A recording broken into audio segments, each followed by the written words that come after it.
সম্মানিত দর্শক ও শ্রোতা, আসসালামু আলাইকুম। পবিত্র কোরআন আল্লাহ পাকের বাণী। এটি পৃথিবীর যে কোনো মানব রচিত গ্রন্থের চেয়ে ভিন্ন প্রকৃতির এবং অতুলনীয়। পবিত্র কোরআনের ভাষা, সাহিত্য, পবিত্র কোরআনে বর্ণিত ঘটনাবলী, পবিত্র কোরআনের দর্শন, বৈজ্ঞানিক তথ্যাবলী, ঐতিহাসিক বিষয়াদি, এইগুলি পর্যালোচনা করলে দেখা যায় যে এই সকল সমস্ত বিষয়ের সঙ্গে মানব রচিত যে কোনো গ্রন্থ সম্পূর্ণ ভিন্ন হতে আলাদা, ভিন্ন হতে বাধ্য, এবং কোরআনের ভাষা এবং সাহিত্যের সঙ্গে মানব রচিত কোনো গ্রন্থের তুলনা করা চলে না। এই বিষয়টিকে কোরআনের অলৌকিকত্ব বা কোরআন যে মহান আল্লাহ তাআলার নিকট থেকে মানব জাতির কাছে মানব জাতির হেদায়েতের জন্য এসেছে, সে বিষয়টি স্পষ্টভাবে প্রমাণ করে।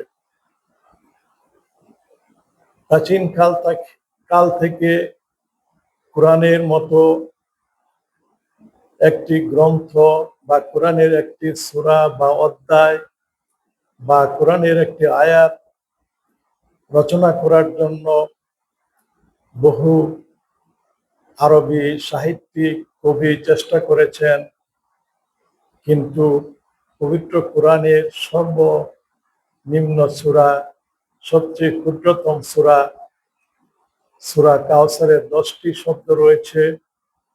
সেই সূরার মতো একটি সূরা রচনা করার মতো যোগ্যতা প্রাচীন বা মধ্যযুগের বা আধুনিক কালের আরবদের মধ্যেও নেই। পবিত্র কোরআন সুস্পষ্টভাবে বলেছে, এই কোরআনের মধ্যে কোনো ভুল নেই, কোনো সন্দেহ নেই, এবং কোরআনের মধ্যে কোনো অস্পষ্টতা নেই। এটি একটি সুস্পষ্ট কিতাবুল মুবিন লা রাইবা ফীহি, যেটি স্বয়ং আল্লাহ পাকের পক্ষ থেকে এসেছে। এটি আল্লাহ পাকের আক্ষরিক বাণী। বহু আরব এই কোরআনের মতো একটি গ্রন্থ বা এর একটি অংশ বিশেষ রচনা করার চেষ্টা করেছেন, কিন্তু তারা সকলেই ব্যর্থ হয়েছেন। কারণ কোরআনের মধ্যে ভাষা এবং সাহিত্যের যে উচ্চতম ব্যবহার, সেটি মানুষের পক্ষে অনুকরণ করা বা তার সমতুল্য কোনো গ্রন্থ রচনা করা কোনো কবি সাহিত্যিকের পক্ষে আজ পর্যন্ত সম্ভব হয়নি।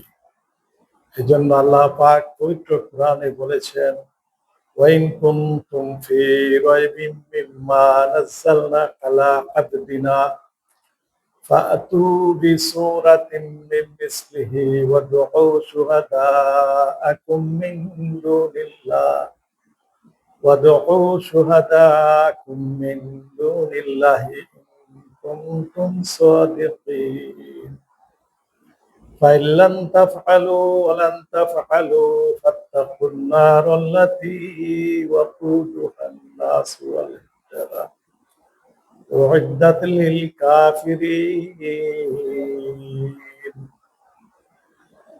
এই আয়াতগুলিতে আল্লাহ পাক বলছেন, যদি কোরআনের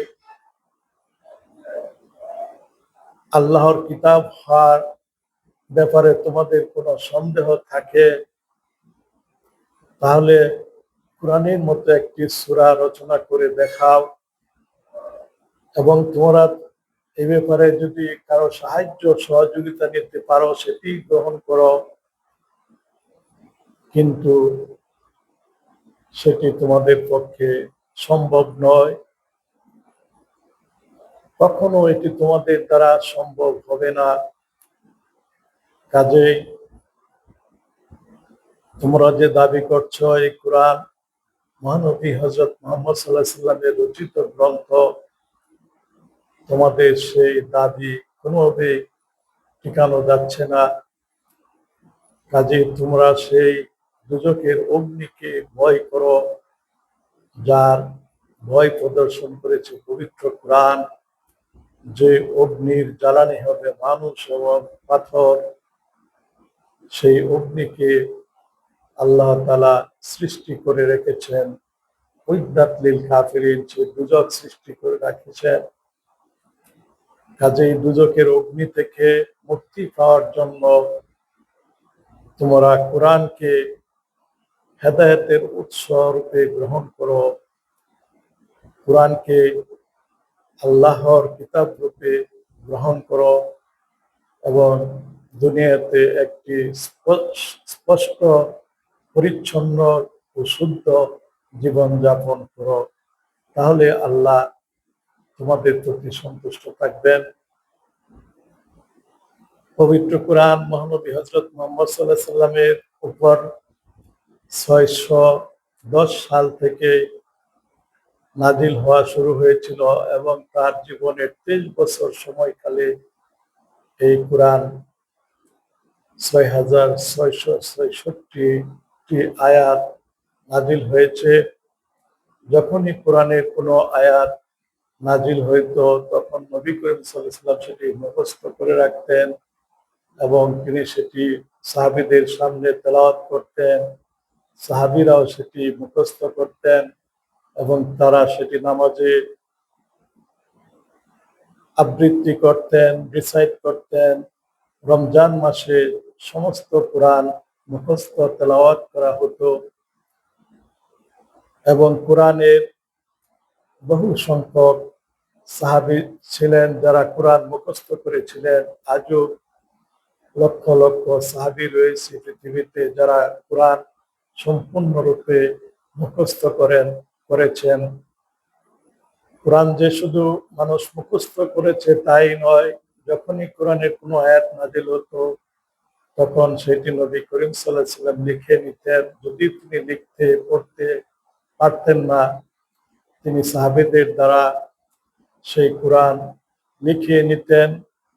কোরআন লিপিবদ্ধ করার উপকরণ নবীর ঘরেই থাকতো। কাজেই সেই 23 বছর সময়কালে কোরআন বিভিন্ন বস্তুর উপর, উপাদানের উপর লিখিত হয়ে গিয়েছিল এবং বহু হাজার হাজার কোরআনের হাফেজ তৈরি হয়ে গিয়েছিল, যারা কোরআনকে আল্লাহ পাকের এই আক্ষরিক বাণীকে, কোরআনের মূল পাঠকে সুন্দরভাবে সংরক্ষণ করেছেন। নবী করিম সাল্লাল্লাহু আলাইহি সাল্লামের ইন্তিকালের পর হযরত আবু বকর রাদিয়াল্লাহু আনহু কোরআনের বিভিন্ন অংশগুলিকে একত্র করে একটি পাণ্ডুলিপি তৈরি করেন এবং সেই পাণ্ডুলিপি তিনি হযরত ওমর রাদিয়াল্লাহু আনহুর কাছে সংরক্ষণ করেন। পরিচিতি হযরত হাফস রাদিয়াল্লাহু আনহু সংরক্ষণ করেন। সেই কোরআন থেকে হযরত উসমান রাদিয়াল্লাহু আনহু অনেকগুলি অনুলিপি বা কপি তৈরি করেন এবং তার সময়কালে তার শাসনকালে তিনি সেটি ইসলামের যে সকল প্রধান কেন্দ্র গড়ে উঠেছিল পৃথিবীর বিভিন্ন প্রান্তে, সেগুলিতে সেই কোরআনের কপিগুলি প্রেরণ করেন। হযরত উসমানের প্রেরিত কোরআনের কপি আজও পৃথিবীর বিভিন্ন জাদুঘরে, বিভিন্ন লাইব্রেরিতে সংরক্ষিত আছে, যেগুলি বর্তমান কালের যে কোরআন সেগুলোর সঙ্গে সুন্দরভাবে মিলে যায়, সম্পূর্ণ সামঞ্জস্য সাদৃশ্যপূর্ণ। অর্থাৎ কোরআনের মধ্যে কোনো বিকৃতি হয় নাই। কোরআন যেভাবে নবীর উপর নাজিল হয়েছিল, কোরআনের টেক্সট বা মূল পাঠ ঠিক সেভাবে এখনো সংরক্ষিত আছে। যদি কোরআনের ব্যাখ্যা বিশ্লেষণে মুসলমানদের মধ্যে ভিন্নতা রয়েছে এবং এই ভিন্নতা করে মুসলমানরা বহু সম্প্রদায় এবং দলের উপদলে বিভক্ত হয়ে পড়েছে এবং মুসলমান জাতি একটি দুর্বল জাতিতে পরিণত হয়েছে। কিন্তু কোরআনের যে মূল পাঠ, মেইন টেক্সট, সেটি আজও অধিকৃত রয়ে গেছে। কিন্তু অন্যান্য ধর্মগ্রন্থ, অন্যান্য পবিত্র ধর্মগ্রন্থ সমূহের ক্ষেত্রে এই কথা মোটেই খাটে না। ওল্ড টেস্টামেন্ট, নিউ টেস্টামেন্ট, এমনকি ভারতীয় ধর্মগ্রন্থ, বেদ, উপনিষদ, ত্রিপিটক, সেগুলি শত শত বছর ধরে মানুষের স্মৃতিতে সংরক্ষিত ছিল। শ্রুতির মাধ্যমে বহুকাল ধরে সেটি মানুষের মধ্যে প্রচলিত ছিল। শত শত বছর পর সেগুলি লিখিত হয়েছে এবং অনেক সংশোধন হয়েছে, নতুন সংকলন হয়েছে, যে কারণে অরিজিনাল যে গ্রন্থটি ছিল সেগুলি বিকৃত এবং প্রক্ষিপ্ত হয়ে পড়েছে। কিন্তু একমাত্র পবিত্র কোরআনের বেলায় এই কথা খাটে যে কোরআনে কোনো বিকৃতি হয় না, কোরআন প্রক্ষিপ্ত হয় নাই। কোরআন যেভাবে মহানবীর উপর নাজিল হয়েছিল আজও সেই অবিকল আমাদের কাছে মজুদ রয়েছে। কাজেই পবিত্র কোরআনের অতুলনীয়তা এবং কোরআনের সংরক্ষণ ব্যবস্থা পবিত্র কোরআনকে অন্যান্য যে কোনো ধর্মগ্রন্থের চেয়ে অনন্য এবং ভিন্ন প্রকৃতির করে রেখেছে, যা মানব জাতির হেদায়েতের একটি প্রধান উৎসরূপে সারা দুনিয়াতে এখনো চলে আসছে। আমরা সবাই আল্লাহর এই কিতাবকে বোঝার চেষ্টা করি, কারণ এই কোরআনের উপর আমল করা ছাড়া আমরা কোনো কালেও দুজক থেকে নিষ্কৃতি পাবো না এবং স্বর্গে যেতে পারবো না।